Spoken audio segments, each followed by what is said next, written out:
Former Comelec chairman Andy Bautista, along with 3 others, is indicted by a federal grand jury in the United States for allegedly taking bribes from a company that provided voting machines for the 2016 Philippine elections. And as it turns out, the current Comelec helped build the case against Bautista through the local Justice Department, as confirmed by current chair George Garcia. Garcia himself is being accused of bribery. And the Court of Appeals has voided the 2018 shutdown of Rappler, ordering the Securities and Exchange Commission to reinstate their certificate of incorporation in its records and system.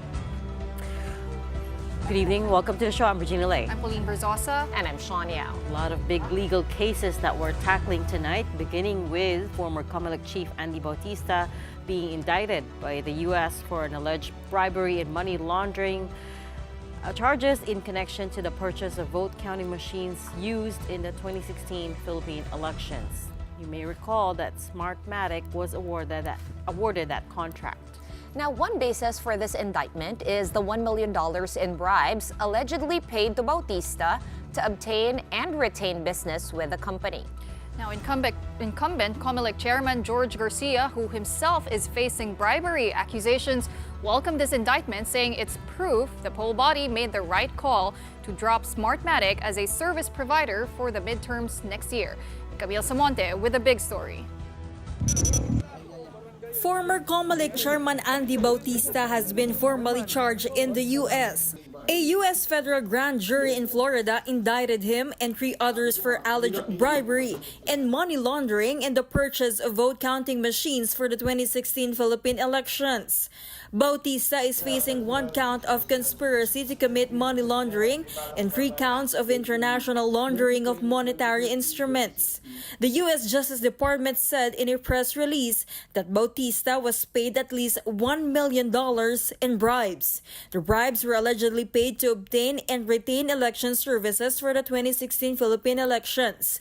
Now, the Justice Department did not explicitly name Smartmatic in its indictment, but one of the 3 others indicted, Roger Pinati Martinez, 49 years old, has been identified as a co-founder of the company and a resident of Florida. Bautista has since denied taking bribes from Smartmatic or any other company.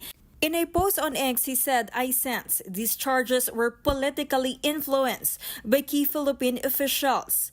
The voting machine company won the contract before, during, and after my tenure as chairman, a role I performed during the 2016 elections with zeal and competence in service of the Filipino people.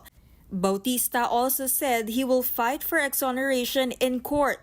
Smartmatic also denied the bribery and money laundering allegations. In a statement, the company said no voter fraud has been alleged and Smartmatic is not indicted. Voters worldwide must be assured that the elections they participate in are conducted with the utmost integrity and transparency. These are the values that Smartmatic lives.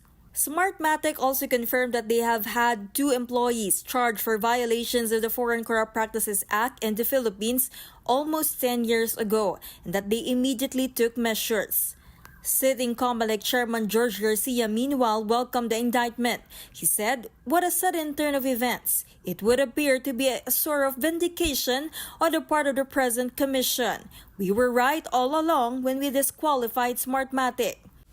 Comelec under Garcia has been questioned over its move to award the 2025 midterm elections to a South Korean firm, Miro Systems. Garcia himself is currently being accused of bribery and being linked by a House lawmaker to offshore bank accounts in the Cayman Islands, which allegedly received deposits from South Korean banks.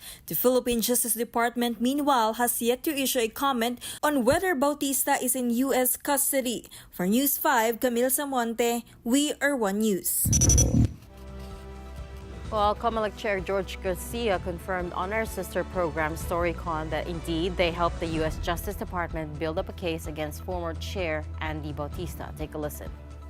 Opo, tumulong po kami sa ating Philippine DOJ. Siya po ang kausap mismo directly at DOJ. At may mga pangalan po na mga pinatawag, mga pangalan ng mga opisyal namin na hiningan po ng deposition.